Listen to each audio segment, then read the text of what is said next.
Ela traz consigo uma profundidade enorme no que diz respeito ao conhecimento do Eterno.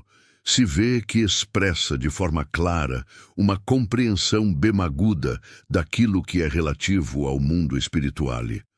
Aqui nós vemos a declaração aberta de que Deus já havia falando há muito tempo com as pessoas.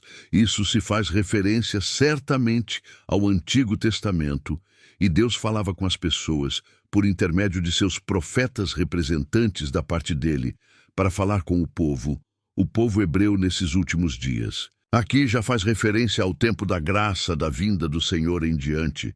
Nos falou pelo seu Filho, o qual, sendo o resplendor da sua glória e a expressa imagem da sua pessoa. Os irmãos percebem a palavra, que aqui está exposta. Jesus é a expressa imagem da pessoa de Deus. A expressa imagem, então, irmãos, é diferente de Adão, foi feita a imagem de Deus Jesus. Não Jesus é a própria materialização de Deus, é expresso demais a própria materialização de Deus entre os homens. Porque os homens buscam mestres, gostam de buscar mestres para si mesmo. Mas vejam, nenhum dos mestres que os homens se inclinam perante eles, nenhum deles carrega consigo as credenciais proféticas, mesmo para aqueles que podem não conhecer Jesus na sua divindade. Mas sobre ele existem anúncios antigos de homens santos tomados pelo Espírito de Deus, que anunciaram sobre essa colocação, feita na epístola aos Hebreus. Isaías disse assim: olha que interessante, o seu nome será Emanuel. Emanuel não é o nome de registro de Jesus na frente. Isaías fala outra vez. O seu nome será maravilhoso, conselheiro, Deus, forte Pai da eternidade, príncipe de paz. Nenhum desses nomes é nome de registro. Percebem vocês que o profeta fazia reporte à natureza divina daquele que é chamado verdadeiro homem, e verdadeiro Deus anunciava, claro, e evidentemente que um dia Deus ia tomar carneia, tomar assento entre os homens. Para quê? Porque aí nós temos que entender, irmãos, na realidade, e aqueles que porventura assistem esse culto e não são domésticos na fé, meditem nisso aí. Nós somos feitos à imagem de Deus, à sua semelhança. Fomos criados agora, a imagem de Deus em nós não. É a nossa expressão facial, nem nossa complexão física que Adão foi criado por Deus, mas existem duas naturezas na criação. A primeira é que Adão foi tomado da terra, mas dentro daquele corpo, para que o espírito de Adão pudesse se relacionar com o mundo físico, era necessário que ele tivesse um ponto de contato com o mundo natural. Então ele recebeu um corpo, o corpo sem o espírito, Thomas. Quando o espírito entrou no corpo, aquele primeiro Adão, ele refletia a imagem, mas não era o resplendor da glória, era a imagem. A imagem não tem a mesma excelência do modelo que originou, porque Deus é infinito e não há nada que se possa falar. Isso é igual a Deus, porque Deus não tem par. Nada a palavra fala, que nem os céus dos céus podem conter o nosso Deus. Nada pode contê-lo. Ele não pode ser contido em lugar nenhum, por causa da sua grandeza e majestade, exceto que ele, por um amor muito grande, se faz presente dentro do coração daquele que ele criou, a sua imagem. Essa é uma obra maravilhosa, porque Adão trazia alguns atributos que até hoje os homens trazem. A imagem de Deus do homem não se perdeu completamente. O grande problema é que, para entendermos isso, Tiago fala na carta dele: com a sua boca você bendiz a Deus e maldiz os homens feitos à imagem e semelhança de Deus. Portanto, Tiago ainda afirma que a imagem e semelhança de Deus está nos homens, mas ela está como talvez nós pudéssemos fazer uma analogia. Um grande fazendeiro, um proprietário poderoso que tivesse um filho muito parecido com ele, fosse a sua imagem. Este menino, semelhante à parábola do filho pródigo, ele saiu de casa e foi-se embora, e se perdeu na sua aventura. Comia bolotas de porco, que na verdade são uma espécie de vagem de sabor grosseiro, que os porcos comiam. Ele como não tinha. Mas onde buscar comida disputava a comida dos porcos. Devia estar barbudo, devia estar cabeludo, os cabelos esgrenhados, as unhas sujas, a sua veste toda suja, o seu rosto desfigurado. Pelo sofrimento, quem olhasse naquele moço não falava. É filho do fazendeiro que eu conheço. Porque a imagem, a feição estava escondida atrás de uma máscara de sofrimento, mas ainda estava escondida lá atrás. Essa máscara, atrás da máscara, tinha ainda alguém que se parecia com o seu pai. Glória a Deus, mas não dava para reconhecer mais. É isso que aconteceu com os homens. Alguns atributos dos homens persistem, por exemplo. A inteligência é um atributo divino. Um animal não tem inteligência, tem habilidades, inteligência não. Nós temos capacidade de fazer escolhas. Ninguém mais tem na criação, somente nós. Nós sabemos pesar o sentimento de justiça em nosso coração. Nós sabemos aqui e lá, tá? Sentimentos animal, tem afeto, tem mais o sentimento que está em nós de amor, de reconhecimento. Não tem no mundo animal afeto. Sim, até a gratidão animal existe, mas a gratidão inteligente é superior à gratidão animal. Então os homens carregam com eles esses tributos. Ainda algumas pessoas não têm vida espiritual. São pessoas naturais. No entanto, se observa nele algumas coisas excelentes, porque Paulo falou: quando os gentios praticam as obras da lei, não tendo eles lei para si mesmos, são lei, e confesso a lei gravada em seus corações, quer acusando-os, quer defendendo-os. Ó, irmão, se tem gente aí fora que guarda alguma coisa de Deus nele, nós temos que guardar muito mais do que eles. Nós temos que sair para a disputa para ser cada vez mais representante legítimo de uma imagem restaurada. Quando aquele menino voltou, ele já voltou desiludido com a sua própria história, porque ele tentou construir sua história fora do pai. E quem constrói a história fora do pai desconstrói fora de Deus. Não há história a ser construída fora de Deus, não há trabalho que possa durar fora de Deus, não há nada que vá apenas sem Deus. Tudo está perdido. Sem Deus, a sua história acabou. Você é um miserável cego desgraçado e nu, mas se Deus te amparar nos braços, você é a pessoa feliz, reencontrada. Aquele menino voltou e os irmãos sabem, nem preciso de entrar muito em detalhe, mas ele não voltou como um filho que reivindicava sua posse de pai, porque já havia ele recebido a sua música herança, voltou ao quebrado machucado. Mas ele aprendeu uma lição na casa. De papai, eu nunca passei fome. Quantas pessoas estão buscando comida aí, irmãos?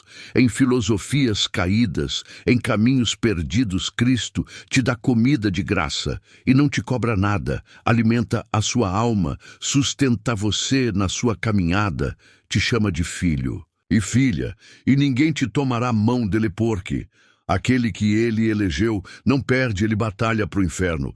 Voltou aquele menino, aquele moço. Eu sempre imagino essa cena, me vem na mente. Isso aí todo ao quebrado, sujo maltrapilho, e ele não queria reconhecer nem a condição de filho, ele queria a condição de empregado. Eu vou na casa de papai, porque os empregados dele vivem melhor que eu. Glórias a Jesus Cristo.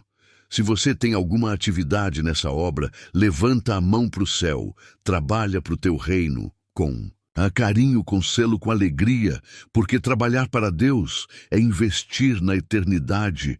Aleluia, isso vai regimentar alguém que está ouvindo essa pregação. Volte a trabalhar para o rei, você correu da casa do rei, essa palavra te busca hoje nessa pregação. Aleluia, Senhor, vai buscar alguém aí, escutando essa pregação, um laço, vai te amarrar um laço chamado afeição, uma corda vai te prender, chamada amor.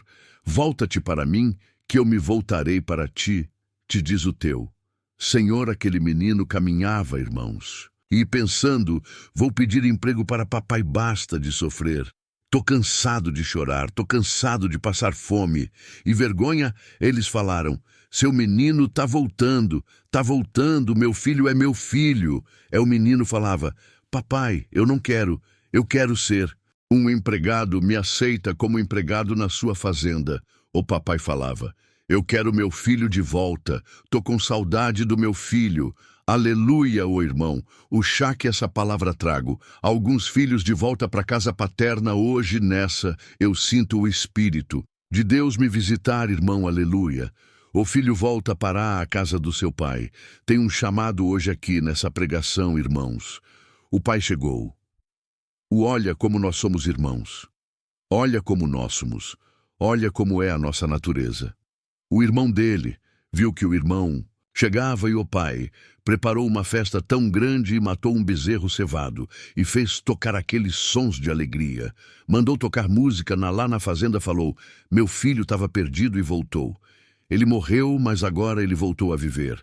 É isso que aconteceu conosco com a humanidade, irmão, todos perdidos. Jesus veio estampar em nós a imagem que estava ofuscada, desgrenhado os cabelos barbudos, sujo, cheirando mal com as unhas pretas, as vestes rasgadas. É isso que ele fez, o resplendor dele, projetado em nós.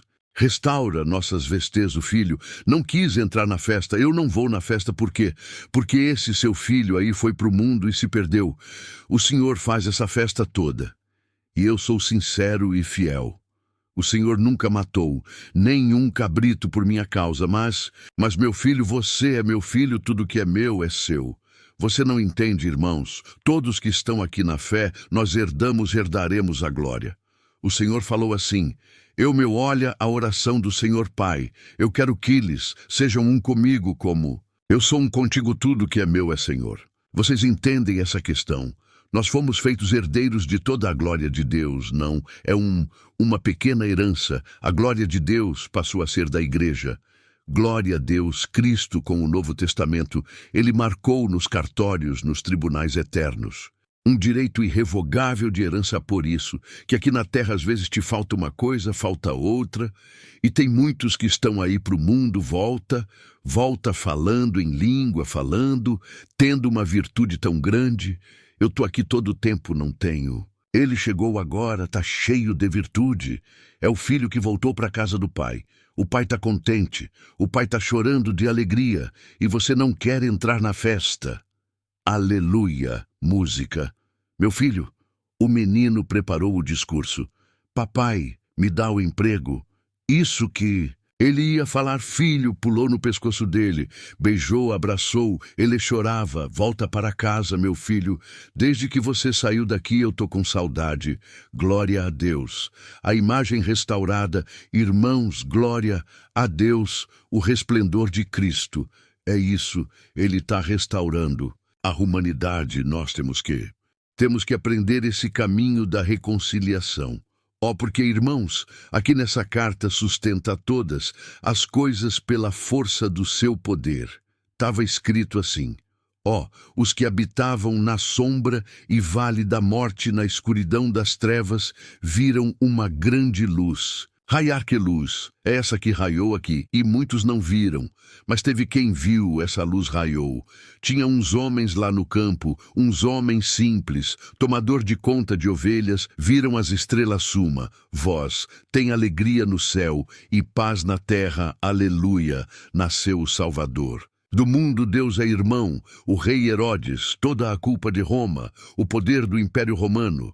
Todos eles não escutaram nada, mas lá no Campus Uns, homens simples escutaram, porque essa graça não passa pelo crime das autoridades humanas, passa pela revelação no coração dos homens simples, glória a Deus. Irmão pegou lá uns homens lá no campo, glória a Deus. Foi atrás do ouro esplendor da glória, estava ali a luz que brilha, glória a deusa, luz que brilha, o oriente do alto que visitava o homem, a estrela da manhã que apareceu envolto em panos dentro de uma cocheira, porque nem está lá, a gente tinha um ambiente pobre. Trouxeram incenso, mirra e ouro, salvo o melhor juízo.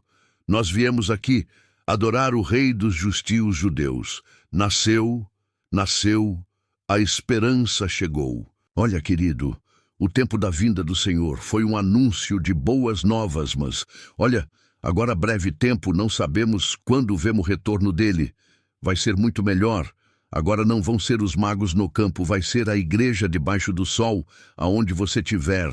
Por onde você estiver, você vai escutar o seu nome, e não é esse nome que sua mãe te deu no cartório, nem que seu pai registrou. Não é um nome lá em cima, nome que está lá em cima, nos registros eternos. Já leram o que foi? Música, escrito, abriram. Seus livros e abriu-se o livro da vida. Que coisa, hein? Que coisa maravilhosa. Você lá embaixo, o Senhor se chama um nome impronunciável. Levanta aqui, ó príncipe, desfilando no meio daquele corte celestiais de anjos. Você vai ter seu nome registrado. Na eternidade, passando no cesto, entrando dentro do palácio. Esse aqui passou. Debaixo das barbas do dragão foi tentado provado. Passou por todos os processos, mas nunca deixou de me amar. Toma assento comigo. Aonde eu tiver, eu quero que eles estejam também o que é meu. Vai ser deles aleluia, não é ouro, não é prata, é glória divina, é poder, é majestade, é conhecimento, é regozijo, é alegria. No Espírito, são os tabernáculos da glória um dia. Ele nasceu de uma mulher, era o verdadeiro homem. Mas o Deus que sustenta aqui fala que ele criou todas as coisas e sustenta todas as coisas pela força do seu poder. Até o ímpio é sustentado pela força de Deus. E pasmem-se, porque pode parecer estranho, até o inimigo, ele está debaixo da sustentação de Deus, porque no dia que Deus tirar a sustentação dele, ele vai para os abismos de lá e nunca mais vai sair. Ele só está aqui porque ele é útil e alguém dirá, que utilidade pode ter o inimigo? Ele separa o joio do trigo, o sincero do falso. Ele te põe na guerra e te fala, eu não largo o Senhor de jeito nenhum, a Jó. O que houver, sigo adiante e aleluia, pode acontecer o que acontecer, como o salmista fala. Ainda que essa terra se parta pelo meio, eu farei menção do meu Senhor, eu sigo adiante. Porque você já foi experimentado, você já passou em processos difíceis, em ruas apertadas e caminhos estreitos. Muitas vezes, o teu adversário tinha certeza que você ia negar e você não negou. Ele jurou que você morria e você está vivo, ele jurou que você caiu, você não caiu. Porque Deus te sustentou e Ele vai te sustentar até o fim. 1000 cairão à tua esquerda e 10. 0 à tua direita e você não cairá à mão do Todo-Poderoso. Te sustentará a voz do Altíssimo. Raiará debaixo dos tabernáculos da tua casa, aleluia. Aleluia, o Poderoso acenderá uma lâmpada na tua tenda. Ninguém fará escuridão morar na casa que Cristo acendeu. Recebe essa palavra. Haverá luz nos tabernáculos teus. Aí é um tabernáculo eterno, aonde o Senhor conquistou terra conquistada. Tá, chancelada, com o sangue de Jesus, os brais de entrada. Não tem entrada nenhuma força estranha, porque quando passa por você, tem o nome de Cristo escrito na sua testa, e a lei gravada no seu coração. Ó bichinho de Jacó. O nome de Deus está em cima da sua cabeça, a hora passou. Mas a imagem do Todo-Poderoso vai sendo restaurado. Já pensou aquele moço de barba feito cabelinho cortado, com perfume, com anel no dedo, com uma roupa de príncipe assentado na mesa com o rei e o pai chorando? Ô filho, você tá bonito, aleluia. E quem estava do lado? Falei igualzinho o pai e a cara do pai parece com o pai. E nós todos vamos parecer como o pai na casa do Rei. Deus seja louvado.